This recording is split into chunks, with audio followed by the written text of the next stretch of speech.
Whether you're in North or South Carolina or anywhere else in the world, enter the Cat Cave to listen to your favorite Carolina Panthers podcast as a part of the Keep Pounding Podcast Network, where you can find shows like Embrace, Debate, and Inside the Vault, powered by the Fans First Sports Network. Thanks, everybody, for joining us this week. As you know, I am Ryan Frick, joined by our new permanent co-host, Shannon Smith. Shannon, what's up, bud? How's everything? Everything is good, man. Let's talk about this bye week and what we can expect out of the Carolina Panthers in the upcoming future. That's it, man. Listen, like you said, the Carolina Panthers were on a bye this past week. So, the good news is they're not 0-7, but we definitely had some things happen in the NFL. We had a couple of one-win teams get big wins over some pretty good teams, and the Patriots taking down the Bills. You had a beatdown by the Ravens against the Lions. You had a Minnesota Vikings team that could not get it going on defense knock off your 49ers, man. Like, just listen, I don't want to be a conspiracy theorist here, but if you look at the number of really bad teams that lost over the weekend, and you go back and watch the officiating, the Eagles over the Dolphins was some of the most egregious officiating I've seen in quite some time. Same thing, and again, I'm not trying to be a homer with the Lions and the Lions and the Ravens, but it's kind of hard to get after Lamar Jackson when you're getting held on every play and the referees aren't calling it. Absolutely. Am I wrong? Am I right? Absolutely, man. I saw some of the same things as well, too. I mean, keeping it interesting, I get it, but not to the point where everybody's like seeing things that are obvious, Call the game fair. I know being a ref is very, very hard, but if you're calling consistent calls, I'll take that all day long. But inconsistent calling, not so much. Yeah, listen, as the Panthers were on a bye, we're going to talk a little bit about the NFC South as a whole to start off the show this week, because we did have a showdown with the two top teams in the NFC South this past weekend in the Falcons taking on the Bucs. I got to give credit where credit's due. Michael Davis, preseason, said that if there was a team that the Panthers needed to worry about in the NFC South, it would not be the Saints. It would be the Falcons. And we didn't believe it. Didn't believe it. Didn't. I especially didn't think we had anything to worry about with the Bucs.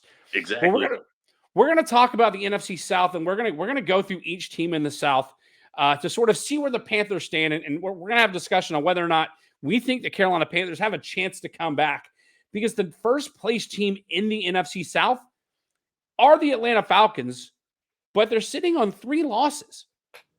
I think I went on record to say that I didn't think Desmond Ridder was the answer. Dude's got 1,630 yards passing, I believe. The Falcons, if I'm not mistaken, are 17th in the league in passing yards, so middle of the pack. What have you seen from the Falcons so far this year that would lead you to believe that they could continue this? Or do you think that it's sort of like early season jitters for everybody else, and eventually the Falcons are going to come sort of back down to earth here going forward in the season? Now, in my opinion, I believe the offensive rookie of the year resides in Atlanta, and Bijan Robinson. I believe that he's going to be the offensive rookie of the year because he's been a turning point for the Falcons, because the Falcons needed a running game and a guy that's an all-purpose player. And Bijan Robinson has been that. But let's go ahead and talk about it as well, too, with the quarterback position. Desmond Ridder has played his tail off. He's played very good football. He's played mistake-free football as well, too. And I think that the X factor of the running game has been the thing for the Falcons. But, got to give it to MD. He was the one that said it. He liked Bijan Robinson. He liked the draft pick. And Atlanta likes the draft pick. And I'm pretty sure that the running game is going to be what's going to do it for Atlanta. They put points on the board, and that's giving Desmond Ridder a lot of time, which is another thing, because once again, we've talked about is that the presence of a running game has been what has been good for the teams that are at the top. So I look for the Falcons to have continued success. Listen, I'm with you on Bijan Robinson. The only problem is Bijan reportedly got sick Saturday night headed into this game.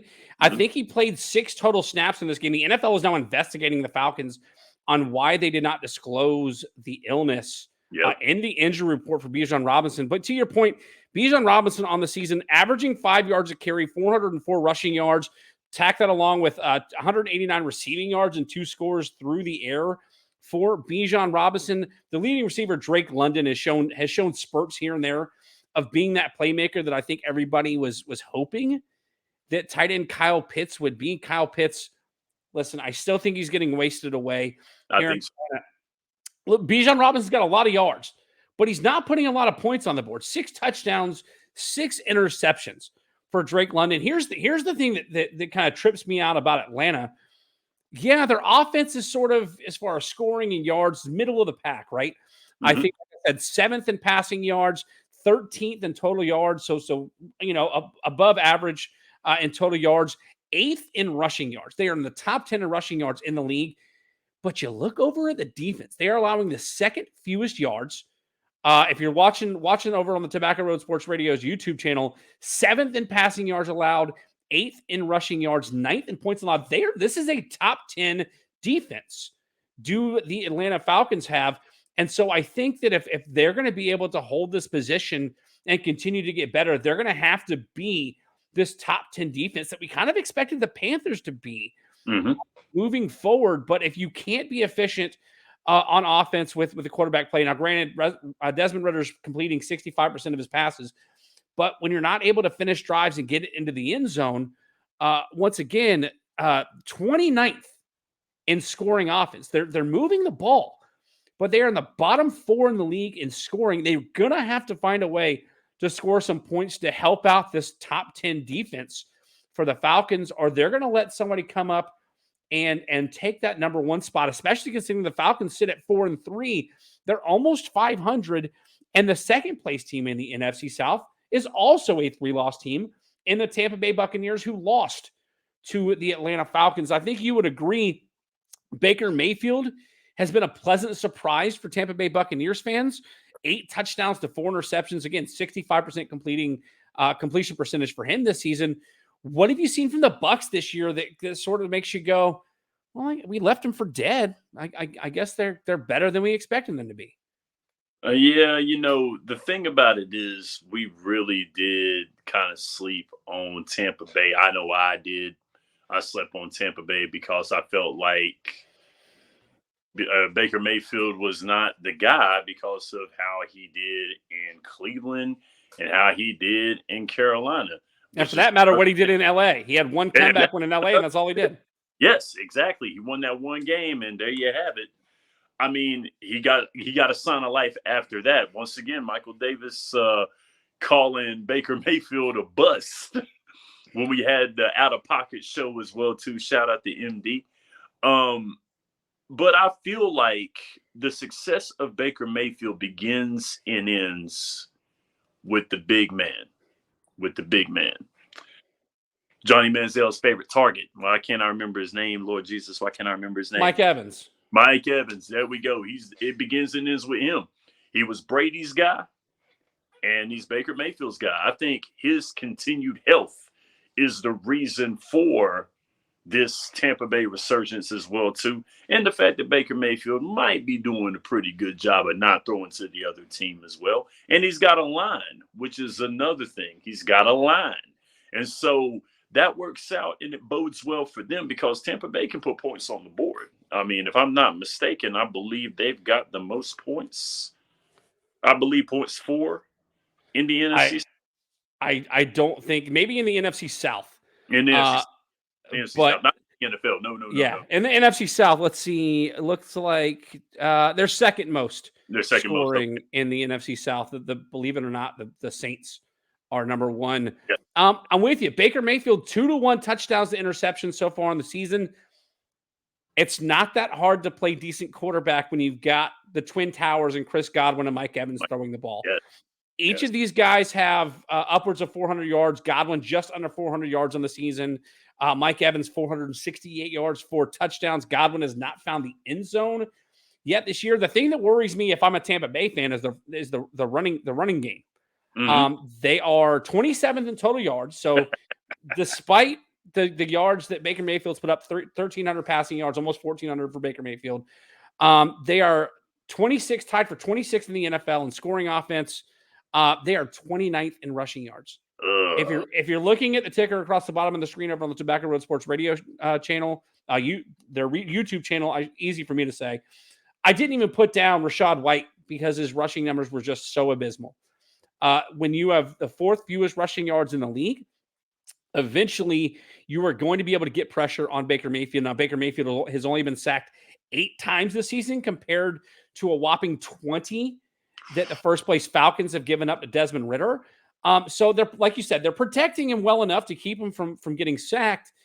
But if you're not going to be able to give him a running game, Baker Mayfield is going to continue to be pressured, and their opportunity to sort of move up in the division and maybe try to take that division back from the Falcons is going to dwindle. Now, if you look at their defense, they are tied for 18th in total yards allowed. They have given up the 27th most, the 5th most points, I guess, if you're doing the math.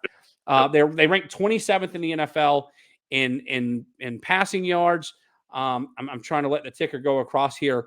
They're giving up a lot of yards on the ground. They're giving up a lot of points. So the Buccaneers are going to have to find a way. Once again, now you've got 8 passing touchdowns from Baker Mayfield on the season. But when you're giving up a lot of yards, both through the air, now granted they're doing a decent job keeping teams from running the ball. 10th in the NFL in rushing yards allowed. They're keeping people out of the end zone. They're keeping teams out of the end zone. Despite the loss to the Falcons, they only gave up 16 points. So they're giving up yards, but they're not giving up points. It's that bend don't break defense that makes the Buccaneers sort of look like a formidable defense in this league. Well, too, when you talked about the running game, I think that to me is the reason why I don't give the division to Tampa Bay entirely, is because once again, Atlanta's got a running game to rely on and Tampa Bay does not. Yep. The fact that, but in essence, you also got to look at it as well, too. If you've got 2 capable receivers like that, who needs a running game? But looking at that as well, too, that could have been the factor of why they didn't win this past week, because passing game was clicking. They were clicking on the passing game, but the running game was absolutely abysmal, and that's the reason why they were not able to get past Atlanta. So, in essence, you need the running game, and the defense is been don't break, like you said. But if you're not running the ball, even though the running game, even though we're trying to turn this into a passing league, even though Roger Goodell is doing that, is a passing league on down, you're going to have some type of running game or some type of hybrid running game via the West Coast offense, which is starting to have a resurgence in almost every offense in the NFL right now, with running backs starting to put up receiver type numbers in the backfield. Yeah, I went ahead and pulled it up while we were talking about Rachaad White, the running back for the Tampa Bay Buccaneers, averaging 3.2 yards per carry on the ground, 83 carries, 266 yards with a touchdown. He's also lost a fumble this year. Their number 2 back, their number 2 rushing leader for this team, Baker Mayfield, 3.5 yards per carry, 28 carries for 99 yards on the season. And he's not a running quarterback, man. Nope. You don't have feet like Mahomes. You don't have feet like Hurts. Lord, he doesn't even have feet like Aaron Rodgers. No, he's not got a current foot right now, considering the fact he's on the injury list. So, I mean, you mean to tell me you're going to have that happen? I don't know. Another 3-loss team out of the NFC South. Let's move over, because you talk about not having a running back or a run game. The New Orleans Saints, 3rd place in the NFC South, sitting at 3-4. Believe it or not, despite having missed 3 weeks, your leading rusher for the New Orleans Saints is Alvin Kamara, 261 yards on the ground since his return from suspension. They are 18th in total yards, 12th in passing yards, albeit 22nd in rushing yards, and 21st in scoring offense. Listen, Derek Carr was brought in to make up for what Jameis Winston and why can I say the Red Rocket are the backup here in Carolina, Andy Dalton could do in New Orleans. 6 touchdowns, 4 interceptions for Derek Carr. He's been banged up this year. We talk about sacks allowed, 18 sacks. Not good for Derek Carr. they've got a star receiver in Chris Olave, 471 receiving yards on the season. What do you see out of the Saints sitting with 4 losses here that makes you think they might have a shot to make a comeback here within the next 2/3 of the season and compete for this NFC South division? Out of these 3 teams right here, the Saints don't overly impress me a lot because I don't like the way the line plays. The fact that they've had to bring in Jameis after Derek Carr has been banged up and hurt, it scares me. But if I got to find a bright spot, the bright spot would have to be the fact that Alvin Kamara is alive and well. That to me is the biggest thing. When he was missing, now on the other hand, he was missing in action. The Saints were thriving, but they weren't perpetual. They didn't have the balance. Yeah, they didn't. That's what did it. Although they are 18th, you say 18th in rushing yards. I would say, 18th. Well, 18th in total yards, 22nd in rushing yards. So yeah, I mean, but that's because they're playing catch up in the running game, is what it is. Because you were without your best back. Derek Carr can still play, but the old adage that you can't complete a pass when the quarterback is on his back. So I would have to say that the only bright spot for me with the Saints is Alvin Kamara is there, and he's back. Listen, I'm not going to disagree with you. I'm going to see Alvin Kamara and raise you the defense. Yes. Just about a top 10 defense. If you've been watching the ticker go across the screen over on the Tobacco Road Sports Radio's YouTube channel, they are giving up the 3rd fewest total yards in the NFL. I believe they're giving up the 12th most yards, or the 12th fewest yards in the NFL on the ground. They are a top 10 passing yard defense. I believe is number 7. I could be wrong. And they're giving the third total yards allowed, the 3rd fewest total yards allowed, 4th in passing yards, 12th in rushing yards. Again, if you're watching across the ticker. And when it comes to points, 7th fewest points allowed in the NFL. So sitting at 3 and 4 seems sort of like one of those, like, this team is better than that 3 and 4 record, shows. And I think as the season goes along and you see the rest of the NFC South develop and sort of come into frame here, because you've got 3 teams sitting in the 1, 2, 3 spots, all with 3 losses. This division is really anybody's to get, except for perhaps the Carolina Panthers, the last place in the division, the last winless team in the NFL, the Carolina Panthers. Bryce Young, 63% completion in his rookie season, under 1,000 yards, 6 touchdowns, 4 interceptions. Thankfully, he's got guys like Adam Thielen and Chuba Hubbard to sort of take some of the pressure off of him. Adam Thielen having a resurgence here in Carolina after a couple seasons sort of falling to the wayside in Minnesota. 509 receiving yards, 10.4 average per reception for Adam Thielen.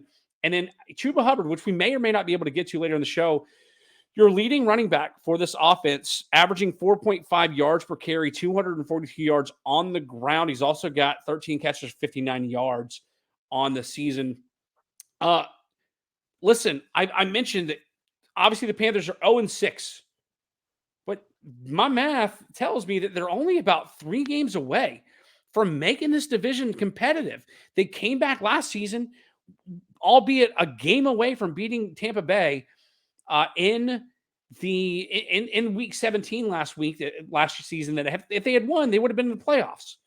They probably wouldn't have gotten the number 1 overall pick, and we wouldn't be where we are. If you look at defense, 18th in total yards allowed, 9th in passing yards. They are giving up a lot of yards on the ground. 31st in rushing defense, and then tied for 31st in points allowed. They are giving up a lot of yards on the ground. A lot of points are the defense giving up. What do we need to see out of the Carolina Panthers for them to be able to make this historic comeback to give them an opportunity to win this division? Because I don't think that you're making the playoffs out of the NFC South unless you win this division. Yeah, that is true. And what Carolina has to do, which is hopefully we'll get to this talking point or get onto this talking point later on in the show, is getting in the end zone. It's got to be done no matter how you do it. I don't care how you do it. I'm pretty sure you don't care how it's done, Ryan. Nope. But all the fans are wanting Carolina to get into the end zone. And that is the key to doing it. Now, they've had their injuries, they've had their shortcomings with the offense, but this time around, I think it's starting to click because we've seen signs of light in the Miami game. And I think that they're trying to mold it together. And this bye week is going to be crucial and very, very important into how they get the ball into the end zone. It's got to be done. They have to do it. The defense has been something that's been preached about and beloved. And one of the staples of Carolina football has been the defense in the past few years. That's one of the things that has to be understood is that Carolina's defense has been a hard-hitting defense over the past 10 years. Although there have been times where the offense has been above it, the defense has been something that has been a staple. The keep pounding name came from a defensive player for Carolina. So let's not forget here. But once again, at the end of the day, you got to put points on the board, hands down. Yeah, listen, when you rank 23rd in total yards, 23rd in scoring offense, do the Carolina Panthers in the NFL, it's hard to believe that there are 9 teams scoring fewer points than the 0-6 Carolina Panthers, but there are. So that, like you said, they're going to have to find a way to keep this offense rolling, find a way to close out drives and get into the end zone if they are going to try to make this historic comeback, to come back and win this division. Because, again, you're not going to make the playoffs out of the NFC South unless you win the division. You got a lot of really good teams in the NFC between the Eagles, the Cowboys, the 49ers, the Lions, the Vikings look all of a sudden formidable. The Seahawks. There are too many good teams outside of the NFC South that tells me that you're going to have to win this division. Now, we talked about offense. We talked about getting the offense, taking that next step, being able to close out drives and find the end zone. In this bye week, Frank Reich handed play calling over to offensive coordinator Thomas Brown. We talked about Thomas Brown last week on the show, went through his resume, has done a lot of work with running backs, a lot of work with tight ends.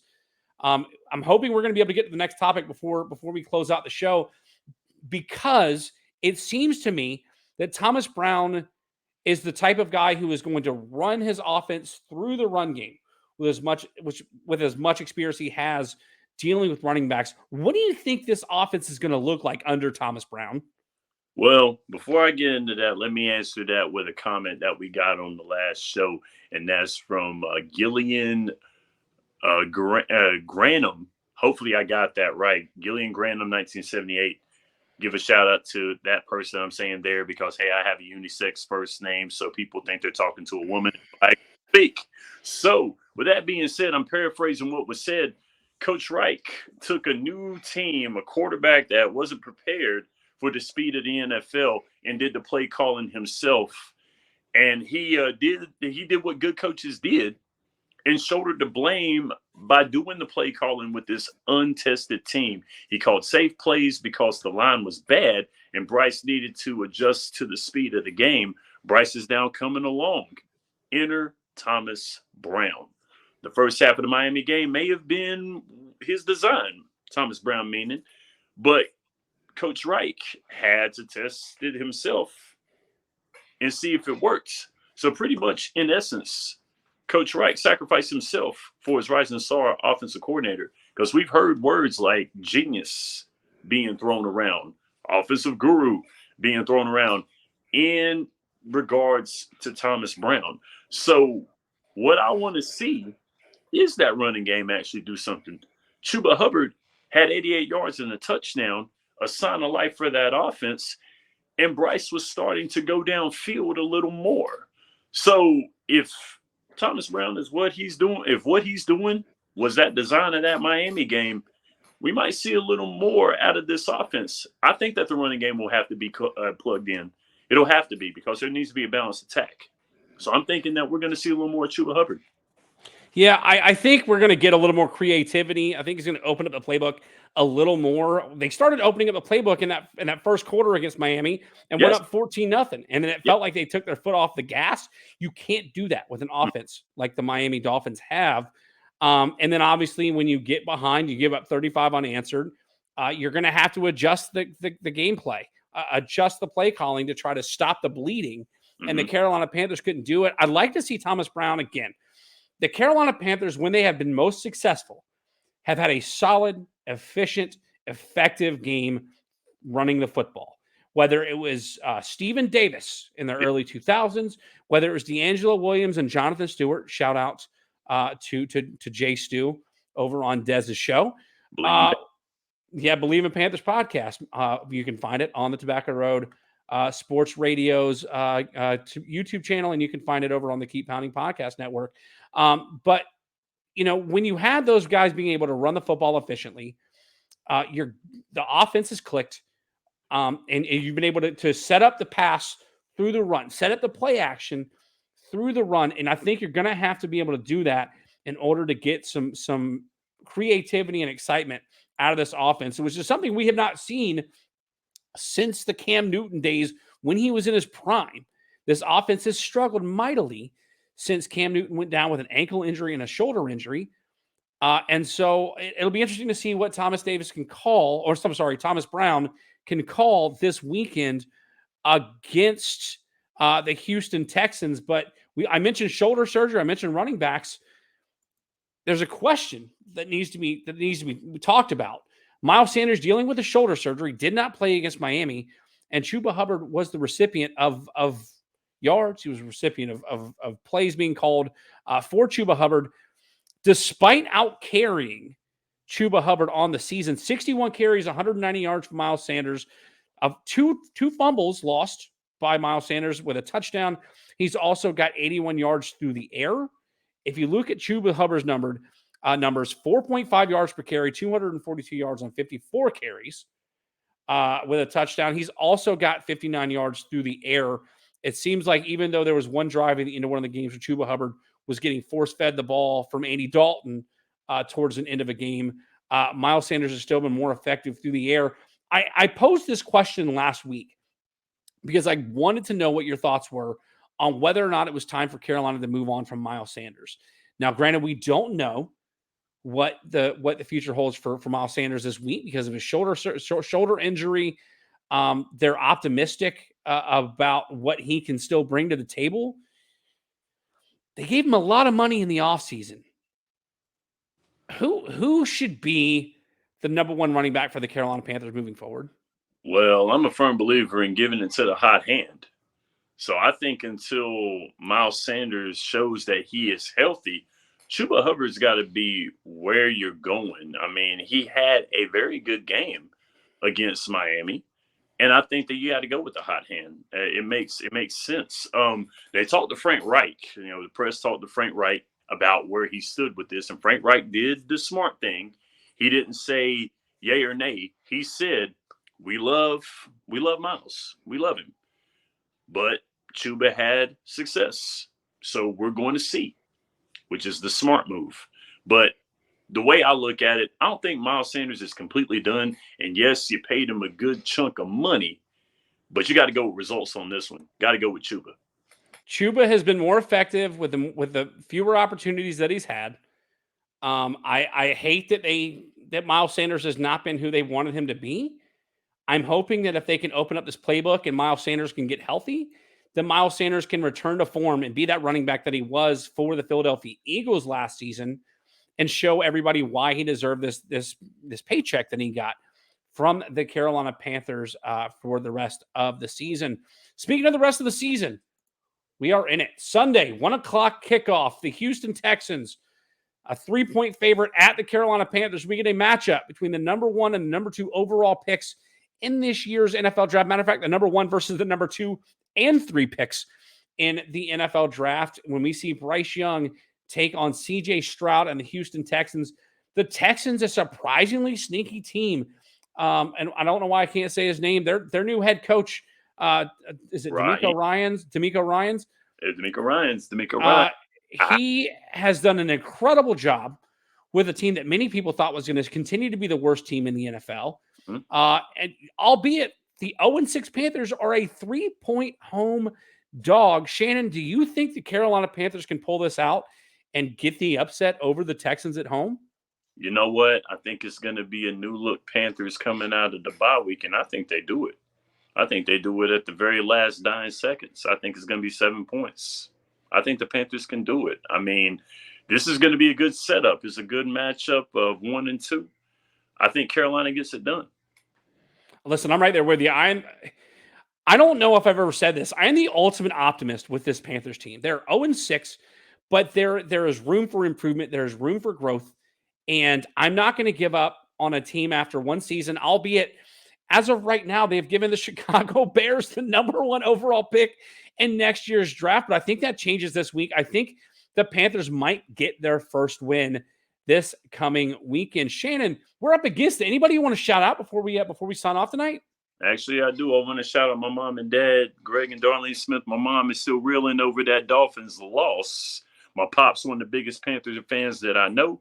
My man, Mr. Dillinger, who I had dinner with, and we talked about who was going to win the NFC South.